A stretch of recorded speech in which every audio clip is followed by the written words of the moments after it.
My name is Tasha Green. Tasha Green, nice to meet you today. Now you're here at the Women's Expo for Tyler Perry, Morris Yes. Chestnut, Salt and Pepper. Which one of those most inspire you? Tyler Perry, because of his beginnings and the man he is today. He's very inspiring, and I just look forward to seeing him today. Now, as far as with the most frequently asked question, if you could ask Tyler Perry one question, what would it be? Um, I really don't have any questions for him. He actually his knowledge, the man that he is, his spirit, it speaks for himself. I probably more than anything would like to give him a hug, but no, I don't think I'd have any questions for him. I'd probably just say keep up the great work. Now, out of everything for the expo, what most benefits you? What most helps you and inspires you? Just being a part of a mass movement for women, women in leadership, family, health. I'm here today with two of my sisters, so I'm on cloud nine, and just being a part of something positive here in the city of Detroit, this is wonderful. Now, would you like to say hi to anybody? Um, Hi to all my family, friends, and loved ones. All right, thank you so much. Anything else you'd like to say before we go? Oh, thank you for the interview, and let's have a great day. All right, wonderful. You enjoy, okay? Thank Thank you. you. I'm Misty Jordan from the Mason and Coco in the Morning Show. I'm on 105.9 KISS. I do a gossip segment called Misty's Mess, and I've been in here in Detroit since February. Been in Radio 1 markets for 9 years. All right, wonderful. Now, what's the experience like working for the radio station, being a part of an event like this, such as the Women's Empowerment Expo? It's so important to do women's empowerment because we all need to come together. I think that we spend a lot of time picking each other apart, tearing each other down, but to really come together for an event like this, and this is our first one here in this market, it is outstanding. We're so happy to have so many people here. Now, if you could ask Tyler Perry a question, what would it be? Oh my gosh. How did he stay motivated? Because he was homeless for a while. How did he stay motivated? Okay, thank you so much. I appreciate your time. It's a pleasure being here today. This is your host, Ms. B, and I'm live here with Kim. Kim, it's such a pleasure to meet you today, sir. How are you doing today? I'm good. How you doing? I'm blessed. I'm wonderful. What is it like for you to be a part of the men's panel for the expo today? You know what? It's great to be down here. And it's an honor and a privilege to be asked to participate. In this great event. I think this is the first year that they've put this event on here in Detroit, and I'm just glad to be a part of it, man. I'm looking forward to it. Morris Chestnut is here. I just saw Raheem Devon backstage, and I'm a fan of both of theirs, and so I'm looking forward to chopping it up with them. Okay, so for the expo, you are going to discuss to the women exactly what topic? I have no idea. So I think Coco is moderating, and I think what is it called? It's called Black Men Reveal. So I don't even know what to expect, but I'm sure if Coco is moderating, yeah, it's going to be interesting. Yes, it is. I'm quite sure it will be. Tell us about future concerts. So new albums coming up. The new album is called Promise to Love, and it'll be out August 26th. I just came in from Los Angeles this morning, mixing the album, putting final touches on the record. It's special. I got Snoop on the record. The single is called It's You, and we'll be doing some tour dates probably in October in the fall, and you all can follow me at Music by Kim on Facebook and Twitter, and get caught up on everything that we're doing. Okay, yes, it's such a pleasure to have you here. Now, everyone likes to talk about your experience and how you, went through everything and came up to this point now. So what advice would you like to give someone? I know people ask you all the time. So what is something that you would say to the women to inspire them today? Be true to yourself, to thine own self, be true, and if you do that, then from that, that's the foundation for everything else, and part of being true to yourself is honoring your faith, understanding that there's a power greater than ourselves who can assist us and help us be all that we can be, so that we can be effective not only in our lives but in the lives of other people as well. Thank you for your time, and I appreciate you. Have a wonderful trip back. Thank you. All so right, much. thank you. Anything you would just like to share with me before we go? No. Well, thank you. I appreciate the time, and it's such a pleasure meeting you today. That was my Thank you. Yep, you too.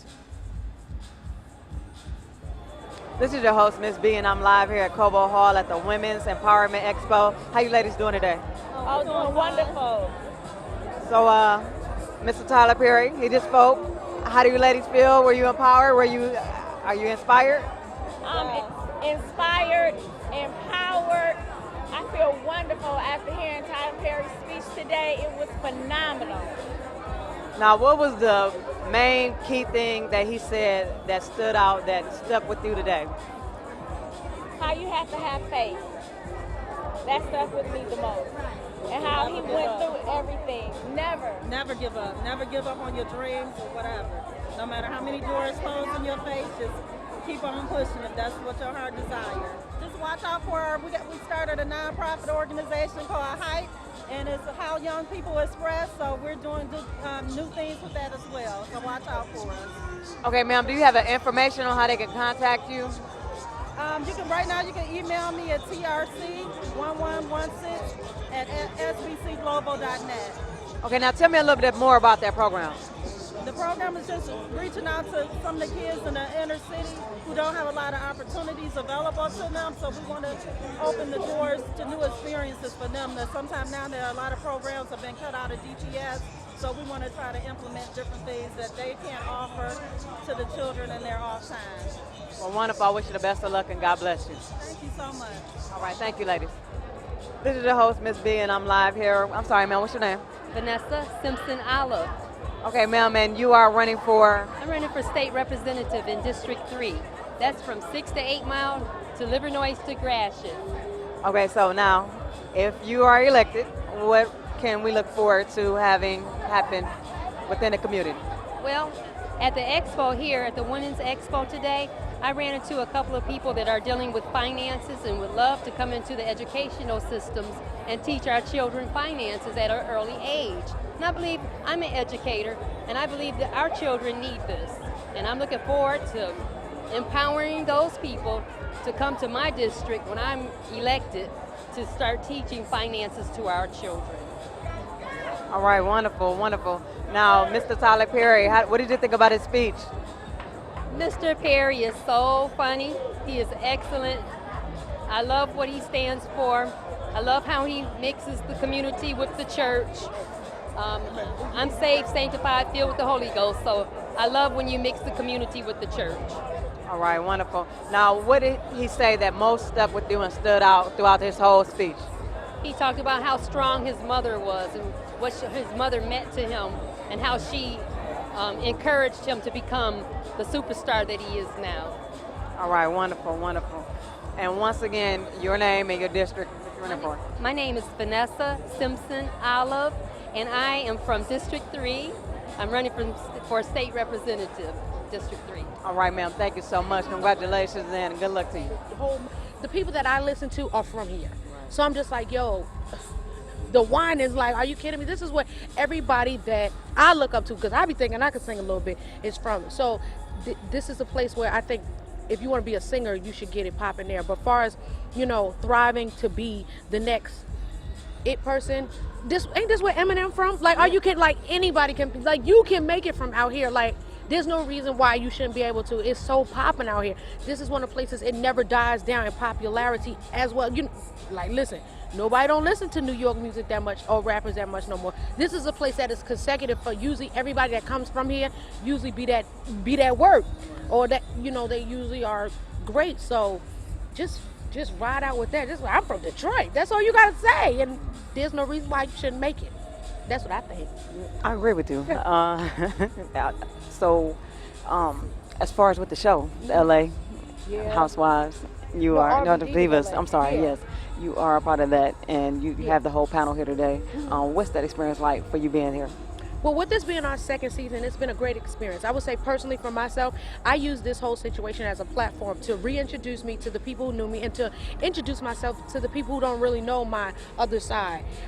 Because it's a show, and a lot of people were thinking that all we was going to be doing all day was having concerts and singing. No, you get to see our real lives. You get to see me go through things, and you get to see me conflict. You get to see me resolve. And with this season, you get to see new people. The returning cast would be myself, Michelle A., Claudette Ortiz, and Shantae Moore. So since then, we've 2 have been removed, and added has been Leela James and Chrisette Michelle. So with this season of R&B Divas LA, you'll see a more, I would say, more youthful, more fun, more turn up. I just think overall aesthetically, the way we look, like we look like something because we have been out before. A lot of these shows, they'll find people, they'll make a show, and you'll see them become famous off of you. Like, okay, what does this person do? You all know what we do and have grown with us. Now you'll get to see how we balance it all, how we all make it work. How sometimes some don't work out. Like, so with this season coming up, I've introduced a whole new dynamic of my life. So it's like, you'll see. And this season we got, not only did we get 2 new replacement females, divas, we have 2 more weeks at it. So last season we had 8 weeks. This season we have 10 weeks, and then the 2-part reunion. So you're gonna see me in your house for 12 weeks. Can I get some love for 3 months? Hello. Right, and you say now you also have a CD that they can download for free. So many things that I have in the works, as well as available now on TheRealMzB.com, which is my website. You can get the free download for my mixtape. It's called No SHT Sherlock, and that's the prelude to my album, The Scarlet Letter, which will be out September 30th. It's just basically what I've been doing for the time being is just really getting my life together. Everybody sees, Mo, you just always look like you got it going on. Yeah, well, there's sometimes where, I would say God had to break me down. He had to really sit me down and say, what is it that Mo wants to do? And then the way I ended off with season 1 when we did the Diva Logs, I told everyone, I introduced you into my life, introducing the Cynthia side. Because there's a big difference between Little Mo, the artist, and Cynthia, the businesswoman. And that's a big fight that goes on within me. Sometimes I want to do good, but sometimes I want to turn up. Sometimes I want to be mommy, but sometimes I have to be Little Mo. So, my kids, how do I balance, being without my kids and my babies? And my youngest just turned 2, and, we literally sang happy birthday, had to get on a plane to come here. So it's just how do I make sense of it all without losing my mind? People don't understand. There are people in this industry, their mind is gone. So with that, I have the Tame a Little Mo book. I have the album is The Scarlet Letter. I also have a movie that I just saw the trailer for. They said that comes out in October 2014. It's called Who Can I Run To? And that movie, I was just wow, now I'm an actress. So I'm a reality star, an actress, an author, a mother. You got added all extra with the UVA. What else did I do? I just signed on to be one of the hosts of a show called Media Takeout TV. And initially or immediately once you hear Media Takeout, they be going in. I was like, no. Because before they can even print up a story, they have to have reason to. So I know the emails that they get and people in people's camps that be sneaking information. Now they add their extra spice to it, but the way that we'll do it Media Takeout TV, it will be all about points of views. So with me being very opinionated, if you ask me a question on, we spoke on, they said, what do you think about Justin Bieber saying the N-word? And I gave my spiel, and I said, nobody gets a pass. I could say it. But it's the way I say it. I don't even really have no business be saying it, but I say it so much, it just sounds cool. But for real though, to me, he don't get no pass. Sorry, I don't care how colored you try to act. That's for us. Sorry. Hello. Right. Now, what would you like to say to your fans? Anything you'd like to tell them? Just thank you so much. Just for the years of me being Little Mo, I was professionally introduced to the music industry, I would say in 1998 with Missy Elliott. So that's been 16 years. Yeah. So 16 years of people rocking me, a decade and a half. People don't understand, just to be around that long and just still be ahead and just to still be youthful, just for people to still yo, I love you, just to still get that same the hugs, the loves, the people still loving my song, still knowing the words. You could be here today and going tomorrow. There's a couple of people who came out this summer that by next summer we'll be oh yeah, I do remember, but we're not gonna care. So how do I always maintain it? Just because people keep me relevant, keep me focused, and keep me out there. And I would say with R&B Divas LA, that show kept me grounded. It reintroduced me to the world. So you mean to tell me I get to talk and be me on TV, I get paid for it, and I get to do everything else that I've came in the industry, I get to fulfill all my dreams. So right now, this is the point. Y'all know what I did before, but now I'm to the point where I'm actually happy and I'm living my dreams. So I thank everybody for rocking with me and sticking by me, because y'all could have been, for real, y'all could have been done left. But the fact that those that have been faithful still remain and bringing people on to this whole movement, you can't, that's publicity, promotion, and I don't even consider people fans. I be yo, you are the family. or you a foe. Yeah, it's no in between with me. You either rock with me, even when I'm right or wrong. Just like, well, I understand. You know, that Mo gonna be Mo. But at the end of the day, my humility, my foundation of just being humble, because you can be here today and gone tomorrow. Like, y'all won't never let me go away, because that's what keeps me focused and grounded. And child, I have to work because I got kids and I have a family. And had it not been for the extended family, child, how we gonna eat? So actually, y'all my boss. So I thank you for keeping me employed for all these years. And lastly, you spoke about the reason why you smile. You want to tell us a little bit about him? Because I got gold teeth. No, I'm just kidding. No, I introduced, and this was the first time I actually called my fiance on stage, is because he's not shy, but I know there's a time and place for everything, and I always want the extended family, that's what I call my fans, my leaders, my extended family, to know who and what's in my life, just in case we got to jump them. Hello. But a lot of people were, I would say, confused, because they said, well, what happened from first season? I was like, yeah, well, I had a contract and I had to fulfill my obligation.